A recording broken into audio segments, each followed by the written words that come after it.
Hello Street Snappers, and welcome on board indeed. In today's cracking episode, we're going to talk about camera straps, Facebook groups for street photography, don't get me started, cameras that mean something to you, the RPS, that's the Royal Photographic Society, and why we should all consider shooting square.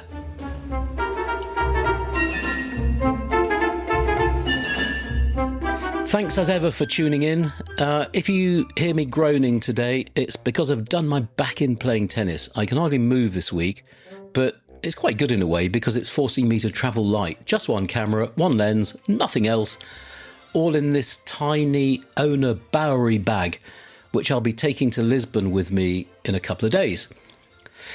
Anyway, that's enough about bags, but let's talk cameras for a minute. Are we allowed to talk about gear? Yeah, I think we are. I think we can a bit, can't we? We're not going to get techie or anything like that. I know we all moan about all the YouTube channels that bang on about gear all the time, and I'm determined not to be one of those. But gear, it is rather nice, isn't it? Or it can be. And I don't just mean any old gear. I mean, what normal person would get excited by a Canon R5 or a Sony A7R or a Nikon Z8?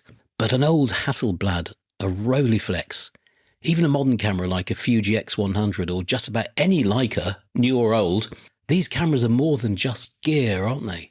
Does that make sense? In fact, I had a question about this recently. Let's hear it from Chris.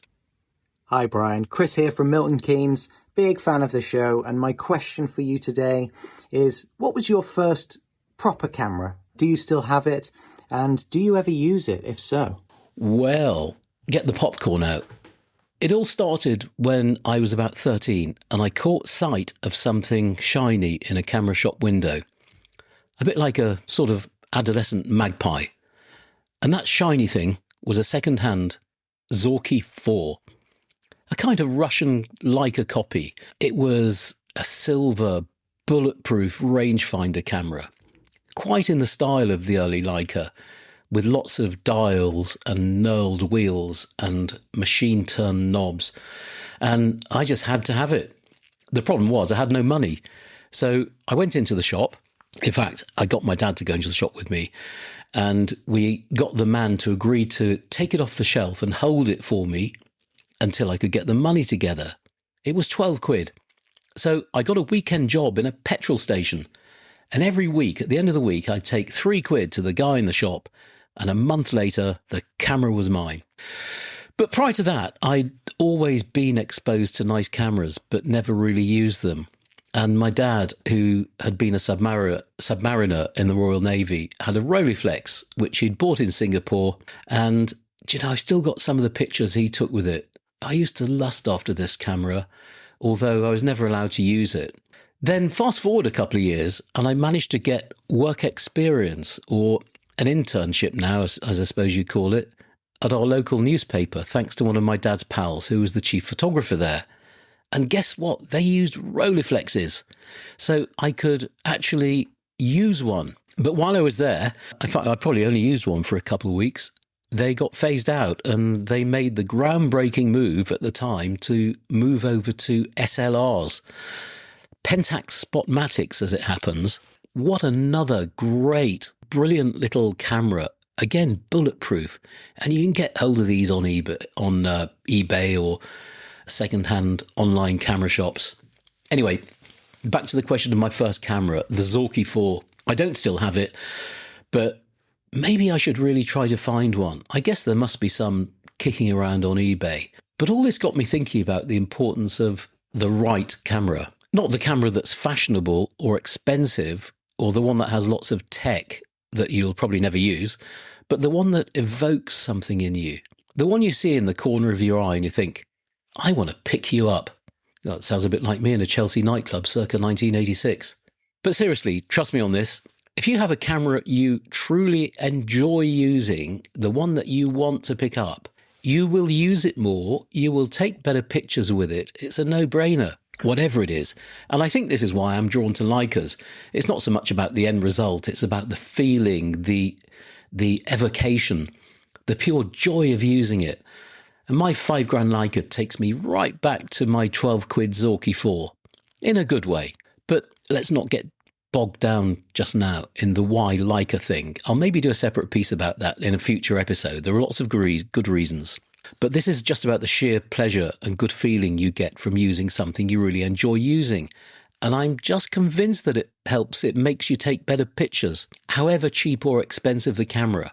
Now, before we leave this point, on a related subject, there's something that I've discovered later in life, and this is the importance or the benefit of reconnecting with your childhood. This is something I only recently started thinking about, and I'm really enjoying thinking about it and finding ways that I can go back in time. Is this just me, or do you do it? Is it something everybody does? I don't know. I haven't really spoken about it to anybody before.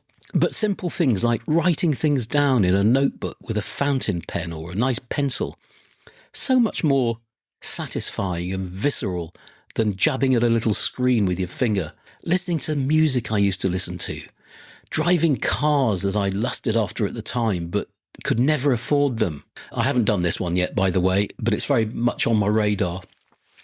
Just don't tell my wife. And so many more things. Again, do you do it, or is it just me?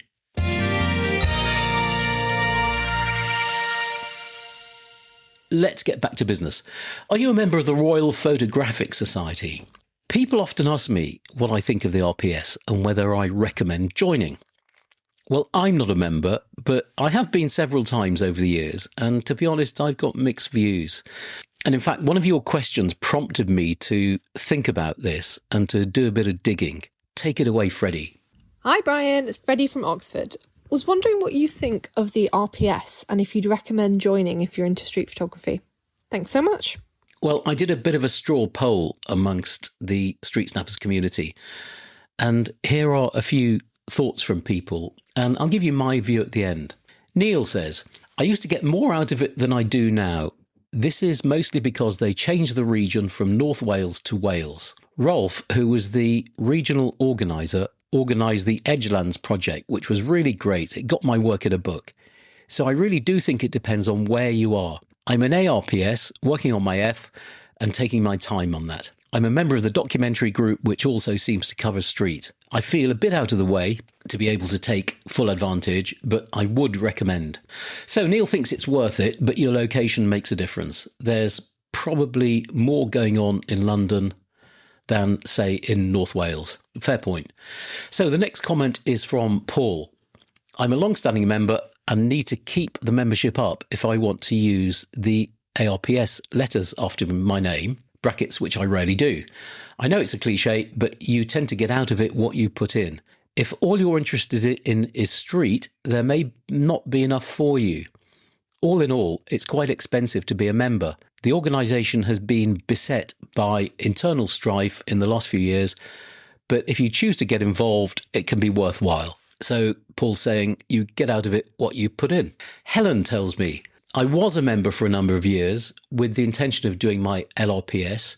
Because of work, it took me 3 years to find an advisory day I could attend, so I gave up hope of actually getting my LRPS. I never had time to get involved with the various groups they have and found little of interest in the magazine, so I eventually decided I'd spend the £100 plus annual cost on things like workshops, well done Helen, where I could learn more. So good point, Helen, and I do agree about the magazine. I'll mention this in a minute. So this is from another Neil, who is based in Scotland. I've been a member for a while and I'm an associate working on my fellowship. The distinctions process is currently under review as part of a major change programme in the RPS. I'm getting a lot out of it via the Contemporary Group, which organises days out across Scotland, plus a number of Zoom talks with guest speakers and the opportunity to discuss our own work. And yes, via the days out, street photography is well catered for. So it clearly works for Neil, and there seems to be plenty of relevant stuff to keep him occupied. Next, we'll go to Pete, who offers a slightly more cautious perspective.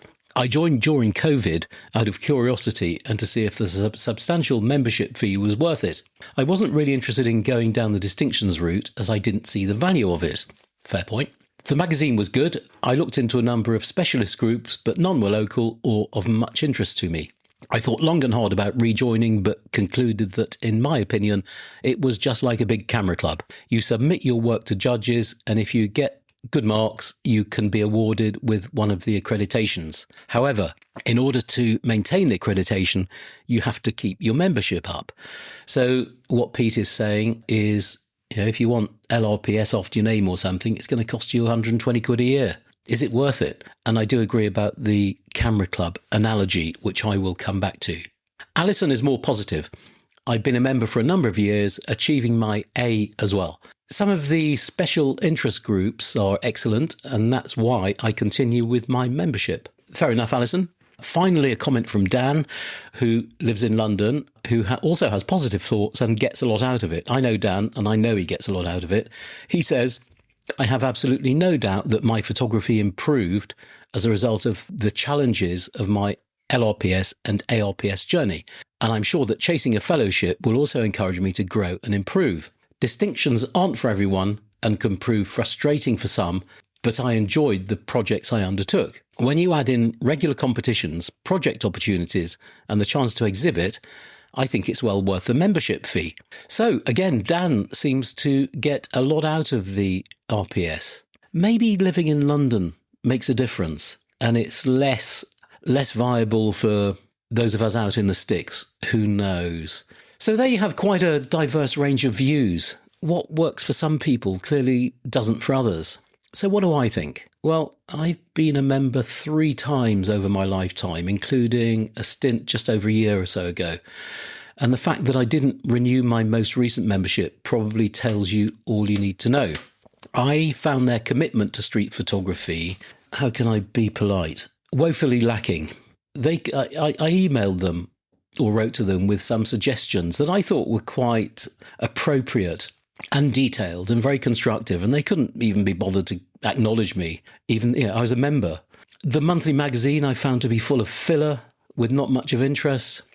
I thought their judging ability on what is or isn't good street photography leaves a lot to be desired. No, let's be honest here, it was clueless. A bit like in some camera clubs, I guess. So, no, not all camera clubs. I say hastily, I did say some camera clubs. So it's not for me. But there again, I guess it's not really for professional photographers. But what else is there out there? What are you a member of? Is there anything? Are there any alternative bodies that we should all be aware of? Do tell.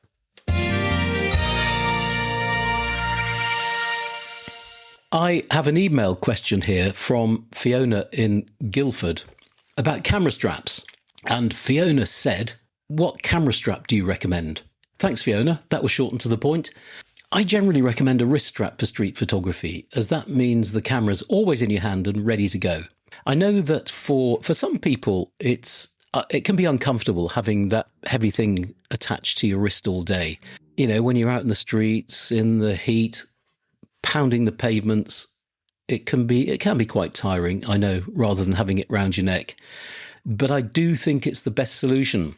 I have a couple of nice leather wrist straps, and I use what else do I use? I've got a rope wrist strap. I use the Peak Design cuff sometimes, and that's quite comfortable. But I think my favourite is the Wotan Craft Parachuter. Love the name too. If I'm running workshops and I need to keep getting stuff out of my bag, then I will use a neck strap. And here again, Wotan Craft gets my vote, and the paracord neck strap is incredibly comfortable, and I think it's quite stylish. This is a great company, by the way, Wotan Craft, if you haven't come across them. I know I mentioned my Wotan Craft bag in my Wotan Craft pilot bag in a recent episode. Don't be put off by the fact that they're in Taiwan. They ship over here, or anywhere for that matter, and shipping is very quick and not too expensive. I think my Wotan Craft bag and my straps are probably the closest thing to the perfect straps and bag for street photography, but who knows? Anyway, I'll pop a link to these chaps in the show notes. Okay, here's another pit stop recommendation for you if you're out shooting in London, and it's the Picture House Central Cinema, which is quite close to Piccadilly Circus in Shaftesbury Avenue. And it's a great place to stop for a coffee. If you don't know it, you'll probably recognise it. You'll have walked past it at some point. A lot of people don't realise that there is a great cafe in there. And whilst, yes, it is a cinema upstairs, but the big ground floor area is a cafe, which is open from 10 a.m. until quite late at night, I think, till after they finish showing the films. You can always get a table in there. There's a good range of sandwiches and cakes and nibbles and stuff. The coffee is good. I think you can get a bottle of beer. They don't serve proper beer in big pints, but you get a bottle. There's decent Wi-Fi. And I do quite like the vibe in there. And I just find it a relaxing place for a break when you just need to get off the streets for half an hour. But if you're likely to be a frequent visitor, which I am, it's probably worth becoming a member. I think it costs about 60 quid a year, and you get access to a lovely members bar upstairs and restaurant, and also a roof terrace, which is great in the summer with great views. And I think you get 20% off films too. So it's worth the 60 quid if you're hanging out there a lot. And then, of course, if you're there during the hours of darkness, there's the wonderfully fashionable red neon cafe sign in the window. And getting a decent shot of this is almost a rite of passage for street photographers. Right, moving on. As usual on these shows, I'm going to have a little rant.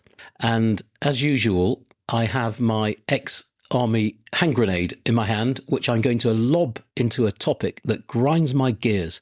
And this time, it's street photography Facebook groups, and there seem to be thousands of them. And believe me, most of them are a complete waste of time, and the images posted in them are rubbish. Now, I'm sorry if that's controversial or blunt, but I think it's true. What is it about Facebook groups that makes people want to accept such low standards? Why is it Facebook? What is it about Facebook? Now, I'm not taking a pot shot at beginners here or people who are not good street photographers. We all started somewhere, and there's nobody more encouraging to newbies than I am. It's part of my job. But my hand grenade really is aimed at the people who run these groups. What planet are they on? I'm looking at one now. It has the word international in its title. Here we go. I'm not going to name it, but dear me, pictures of, what have we got here? Kittens, models, hundreds of pictures walking past walls, people walking past walls, even more hundreds of the usual boring silhouettes. Come on, guys, you should be flying the flag for good street photography, promoting good work, not patting people on the back for posting utter dross. All these pictures are getting many, many likes and, the usual sort of comments like awesome capture. It's just not good, is it? I think we all take bad pictures. I take hundreds every week, but I don't put them on social media. But why does all this bother me? Who cares? I don't know, but it just does bother me. I wish people on social media would be more honest and call something out for what it is. Until very recently, I ran a Facebook group that had 8,000 members, and it was a nightmare.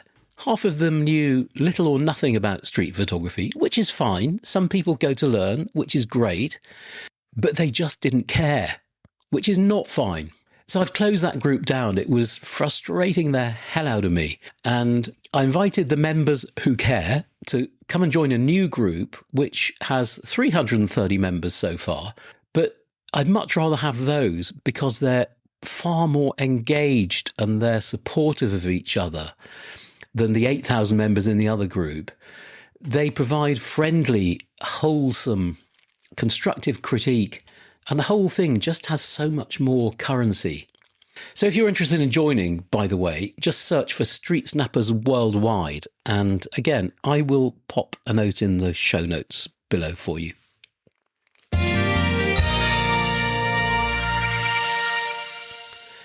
And breathe, as they say.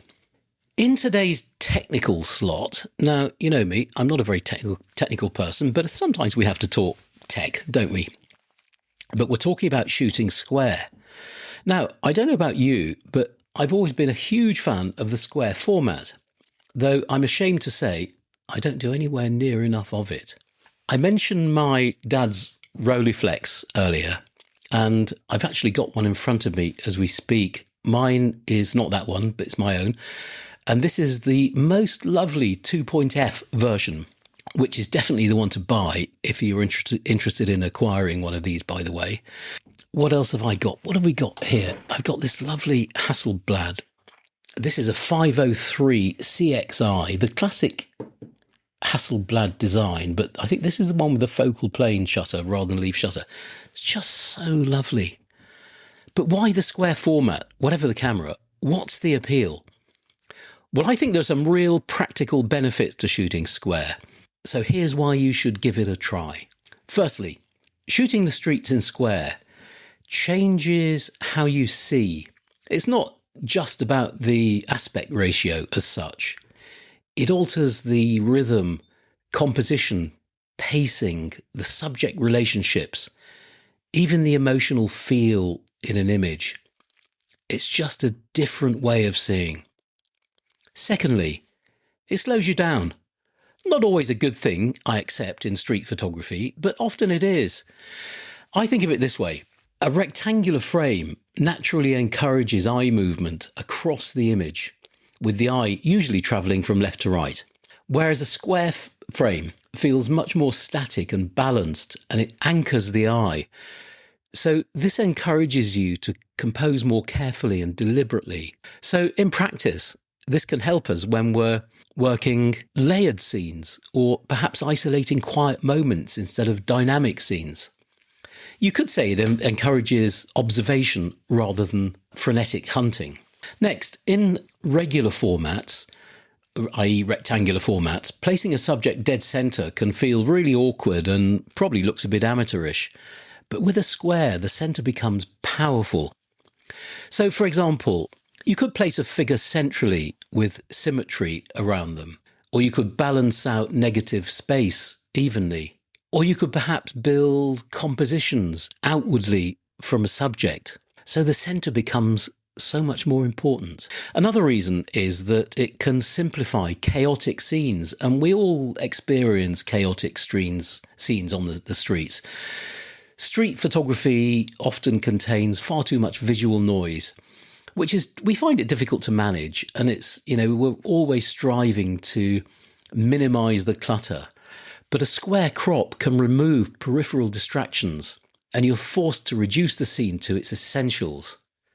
It's actually a great discipline for learning how to compose, because there's far less room to hide weak framing. Another reason, square has a different emotional tone, and square images can feel nostalgic or timeless, or quite often quieter, more contemplative. Think back to some classic street photography that you will have seen in square format. Vivian Maier is the obvious example, but there's also Diane Arbus, Leif Friedlander, Lisette Model. Who else have we got? Anders Peterson, Trent Park, even Bruce Gilden in his early days. There's no doubt that cameras like the Hasselblad, the Rolleiflex, the Rolleiflex, they did shape how some of these early photographers composed and observed. Finally, and I make no excuses for saying this, it's just so damn lovely to work with. And you don't necessarily need an old film camera to do this. Even when you're shooting digitally, square framing still carries some of this great visual heritage that we've been talking about. So my message to you is, just try it. Maybe do a square project, make a set of square prints, make a square book, a square zine. Square prints, I always think, nice set of square prints framed on the wall always look fantastic. Real sort of statement artwork. So if you're new to shooting square and you have a digital camera, just try setting your aspect ratio to a 1:1 crop. If you can't do that, you can do it later in post-production, but you really need to start feeling it at the composition stage. And I guarantee that you'll begin to see differently within about half an hour. Now, if you really like the sound of this and fancy buying yourself a nice square camera, you don't need to spend $1 or $2 grand on a Rolleiflex or a Hasselblad. So here are a couple of much cheaper alternatives. Look at the Mamiya Flex range, Mamiya. The Mamiya C220 and 330 are great. The 330 is the better camera in my view, a bit more expensive, but you'd probably get one for a couple of £100. Then there's the Yashicamat 124G, which is a real beaut for just a couple of £100. There's really no need to go overboard with this. And okay, I appreciate that there's the cost of film to factor in.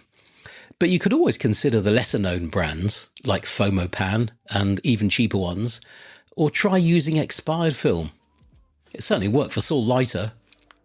Well, I think that just about wraps it up for today's show, as I've got to pack for a trip.